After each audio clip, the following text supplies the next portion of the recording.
पूजा, तुमचं खूप मनापासून स्वागत आहे आपल्या चॅनलमधील एका नवीन व्हिडिओमध्ये. तर आपण मागच्या व्हिडिओमध्ये स्किन केअर पाहिलं आहे. तर त्या स्किन केअरमधीलच मॉइश्चरायझर हा प्रकार म्हणजे मॉइश्चरायझर हे खूप किती महत्त्वाचं आहे, ते का लावायचं असतं, त्याचे उपयोग काय असतात, ते आपल्या स्किनमध्ये काम कसं करतं, ते आपल्या स्किनमध्ये कसं इफेक्टिव्ह असं लूक देण्यासाठी मदत करतं, ते मॉइश्चरायझर कधी लावायचं किंवा ते कोणत्या स्किन टाईपनुसार कसं असतं, त्याची सर्व माहिती आज आपण या व्हिडिओमध्ये पाहणार आहोत. त्यामुळे व्हिडिओ शेवटपर्यंत नक्की पहा. आणि तुम्ही जर चॅनलवरती नवीन असाल तर चॅनलला नक्की सबस्क्राईब करा आणि हा व्हिडिओ तुमच्या मैत्रिणीला जास्तीत जास्त शेअर करा, म्हणजे त्यांनाही या व्हिडिओचा नक्कीच उपयोग होईल. सॉरी, तर मी खूप कमी व्हिडिओ बनवू शकते आहे, सो प्रॉब्लेमही तसाच होता. सो चला तर मग आता आपण आपल्या व्हिडिओला सुरुवात करूया. तर आज आपण पाहणार आहोत मॉइश्चरायझर हे आपल्या स्किनवरती कसं कार्य करत असतं. मॉइश्चरायझर म्हणजे काय, तर ते आपल्या एक क्रीम बेस, आता मॉइश्चरायझरमध्ये प्रकारसुद्धा आहेत, ते आपण पुढे पाहणारच आहोत. आता त्या अगोदर आपल्या त्वचेची आर्द्रता टिकवून ठेवण्याचं काम मॉइश्चरायझर करत असतं. म्हणजे जर तुम्ही उन्हात गेला तर तुमची उन्हाची जी किरणं असतात, अतिनील किरणं असतात, त्यांच्यापासून संरक्षण करण्यासाठी थोड्याफार प्रमाणात मॉइश्चरायझर हे काम करत असतात. त्या किरणं डायरेक्ट तुमच्या स्किनवरती पडल्यानंतर स्किन ड्राय होणे, इचिंग येणं, तर हे प्रकार कुठेतरी थांबवले जातात ते मॉइश्चरायझरमुळे. तर ह्या मॉइश्चरायझर कसं असतं, ह्यामध्ये मॉइश्चरायझरचे प्रकार असतात, ते म्हणजे प्रत्येक स्किन टाईपनुसार वेगवेगळं मॉइश्चरायझर वापरलं पाहिजे. तर मॉइश्चरायझरचे प्रकार आहेत. ड्राय स्किनसाठी वेगळं आहे मॉइश्चरायझर, क्रीम बेससुद्धा असतं, त्यानंतर जेल बेससुद्धा असतं. म्हणजे त्यानंतर पुढचं आहे ते म्हणजे एकदम नॉर्मल, म्हणजेच जे आपण ॲलोवेरा जेल वगैरे वापरतो ते नॅचरल मॉइश्चरायझर असतं. तर त्यामध्ये खूप असं प्रकार असतात. लोशन असतं, लोशनमध्ये सुद्धा खूप प्रकार आहेत मॉइश्चरायझरचे. तर जेल बेससुद्धा आहे.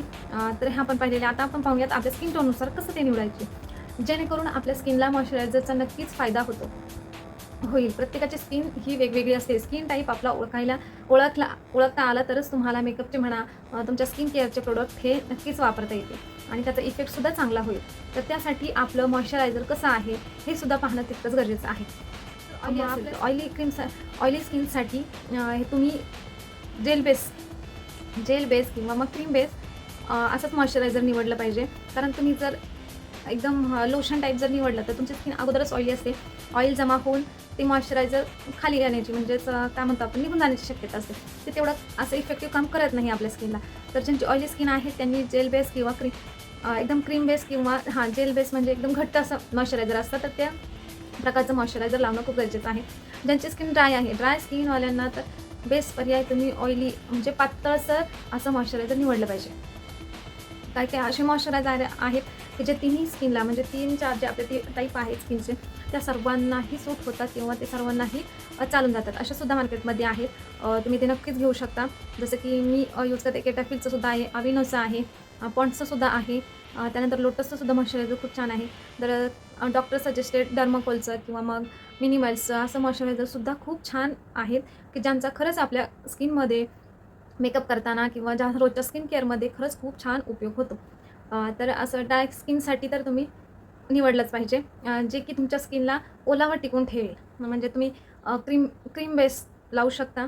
क्रीम बेसने तुमचं खूप छान, किंवा मग पातळसर जे असतं क्रीम बेस, त्यानंतर जेल बेस, त्यानंतर असं की तुम्ही क्रीम बेस मॉइश्चरायझर लावलं पाहिजे. तर त्यानंतर आहे स्किन ज्याची नॉर्मल आहे. नॉर्मल स्किन आलेला शक्यतो जास्त काही जाणवून येत नाही. तर ते प्रत्येक ऋतूनुसार आपलं मॉइश्चरायझर हे क्रीम बेस असेल, जेल बेस असेल, तर हे त्यांना चालून जातं. त्यांची स्किन ते त्या ऋतूनुसार ते ॲब्झॉर्ब करून घेत असते. त्यामुळे ते त्या मॉइश्चरायझरचा त्यांच्या चेहऱ्यावरती चांगलाच इफेक्ट होतो. परंतु ज्यांची सेन्सिटिव्ह स्किन आहे, ऑइली सेन्सिटिव्ह असेल, ऑइली एक्ने पोर्स असतील, कारण ऑइली स्किनला, जे सेन्सिटिव्ह स्किन आहे किंवा ऑइली स्किनचा त्रास हा होतच असतो. आणि सेन्सिटिव्ह तर म्हणाल तर त्यांना कोणतेही प्रोडक्ट लावले अशा स्किनला खूप इरिटेशन, म्हणजे लाल होणं, रॅशेस येणं, पिंपल्स येणं, अशा समस्या तर चालूच असतात. त्यामुळे त्यांनी विशेषतः आपल्या स्किनची काळजी घेणं खूप महत्त्वाचं आहे. त्यासाठी तुम्ही योग्य मॉइश्चरायझर निवडणं गरजेचं आहे. सेन्सिटिव्ह स्किनसाठी जे सिलिकॉन, म्हणजे ज्या मॉइश्चरायझरमध्ये फ्रेग्रन्स फ्री म्हणजे पॅराबन फ्री असे जे मॉइश्चरायझर आहेत बाजारात, ते जर निवडले तुम्ही तर तुमच्या स्किनला खूप छान चांगला इफेक्ट नक्कीच ते मॉइश्चरायझर देतं. आता मॉइश्चरायझर हे निवडल्यानंतर ते आपल्या चेहऱ्याला लावायचं कसं किंवा ते कधी लावलं जातं, आपण पाहिलं आहे तर मेकअपमध्ये CTM प्रोसेस करताना मॉइश्चरायझर वापरलं जातं कॉमनली, आणि ते वापरणं खूप गरजेचंच आहे. तर परंतु स्किन केअरमध्ये सुद्धा मॉइश्चरायझर तितकंच महत्त्वाचं आहे. ते अजिबात स्किप करायचं नाही आहे. स्किन केअरमध्ये म्हणजे तुम्ही सकाळचं करत असाल किंवा संध्याकाळचं, कोणत्याही टायमिंगचं असेल तरी त्यामध्ये मॉइश्चरायझर खूप गरजेचं आहे आणि ते तुम्ही लावलंच पाहिजे. तर हे लावायचं कधी, शक्यतो मॉइश्चरायझर 2 दिवसातनं 2 ते 3 वेळा लावलं तर खूप छान त्यापेक्षा जास्त तुम्ही लावलं तर त्याचा थोडासा इफेक्टसुद्धा होऊ शकतो, परंतु एवढं पुरेसं आहे.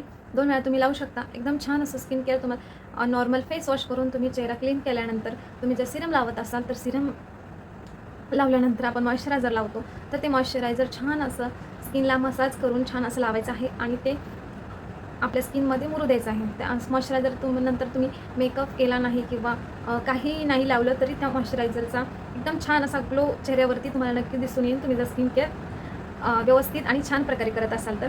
तर त्यामुळे चमकदारसुद्धा आपली स्किन नक्कीच होते. तुम्ही ट्राय करून नक्की पहा. ते लावल्यानंतर काही लावायची गरज नाही. 15 मिनिटं तुम्ही चेहरा असंच ठेवायचा आहे. त्यानंतर तुम्ही तुमचा चेहरा धुवून टाकला तरी काही हरकत नाही. परंतु मॉइश्चरायझर शक्यतो रात्रीच्या वेळेस थोडंसं जास्त लावलं तर त्याचा इफेक्टसुद्धा चांगला नक्कीच होतो. तर मॉइश्चरायझर